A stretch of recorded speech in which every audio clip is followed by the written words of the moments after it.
मुंह से आज आप ओपन कोर्ट के अंदर भट्टो का रेफरेंस सुन रहे हो? क्या इतने साल बाद आपको याद आया कि आप भट्टो को इंसाफ दोगे? और जैसे पहले कहा गया था कि भट्टो उस वक्त भी जिंदा था, भट्टो अपने किरदार से जिंदा था, आप अपने किरदार से आज जिंदा रहते हुए भी मुर्दा बन चुके हो। आप लोगों की बात कोई नहीं करेगा। किरदारों के गाजी होते हैं। अभी विरक साहब और एहसान साजिद साहब ये सारी बातें कर रहे थे और करबला की बात बड़े अरूज पे चल रही थी। तो आज ये हुसैनी हैं, यजीदी भाग चुके हैं क्योंकि उन्हें अपना मुस्तकबिल नजर आ रहा है।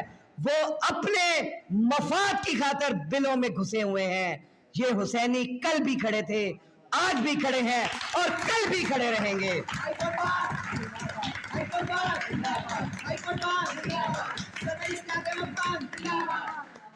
आप देखें, अक्टूबर 28 से एक खास सोच के, एक खास ग्रुप के हामिल सदर सुप्रीम कोर्ट बार एसोसिएशन बने हैं।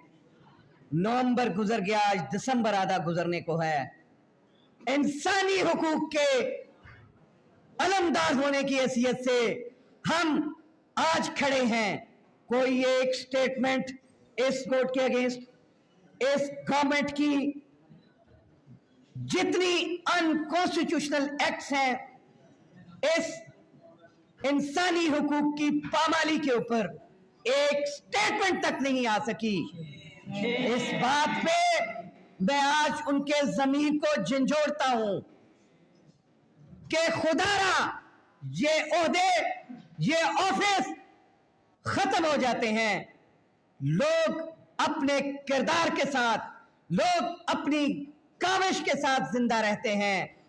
जाती मनफियत, जाती फायदे हासिल करके आप एक साल तो अय्याशी से गुजार सकते हैं, लेकिन सारी जिंदगी आपको अच्छे अल्फाज के साथ याद नहीं किया जाता।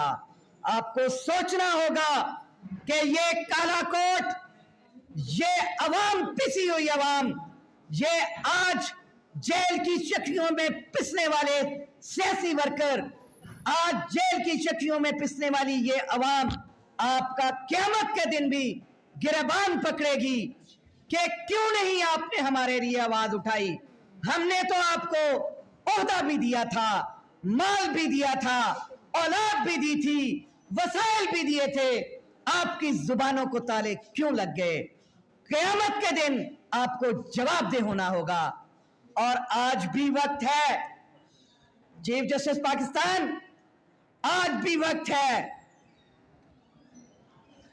आज भी वक्त है कि आप होश के नाखून लें, आप होश के नाखून लें। ये बनाया हुआ बेंच फिल फॉर डीलिस्ट करें और चेयर टेकर गवर्नमेंट्स की तरफ से फाइल की गई पिटीशंस को आप नंबर भी लगा लेते हो, उनको फिक्स भी कर देते हो। जिनके पास कॉन्स्टिट्यूशनल कोई अथॉरिटी नहीं है कि 90 दिन के बाद एक दिन भी उनका कोई किरदार, एक दिन का भी एक्ट जो है वो अनकॉन्स्टिट्यूशनल है। ये सुप्रीम कोर्ट खुद उसको अनकॉन्स्टिट्यूशनल डिक्लेयर कर चुकी है, तो किस तरह तुम उनकी पिटीशंस लगाते हो? शर्म आनी चाहिए। आप उनकी पिटीशंस को लगा के फैसला करते हो और तुम्हें फैसला करने का यह काला कोर्ट हक नहीं देता है, तुमसे यह हक वापस लेता है। पहली मीटिंग में एक दफा हम पाकिस्तान बार काउंसिल की मीटिंग के अंदर, मैंने उसमें पार्टिसिपेट किया। चीफ जस्टिस ऑफ पाकिस्तान, जिनको उस वक्त मैं चीफ जस्टिस ही कहता था, आज तो मैं कहता हूं कि वो एक सूच के तौर पे काम कर रहे हैं, वो एक टूल बन चुके हैं। उस मीटिंग में बड़े बड़े दावे किए गए कि हम फिल फॉर 15 दिनों के अंदर तमाम इमरजेंसी के केसेस लगाएंगे, तमाम वो केसेस जो पुराने हैं, जो इन्फेक्शियस होने को है, उसको फिल फॉर लगाएंगे। कहां गई आपकी वो मीटिंग? कहां गए वो आपके दावे?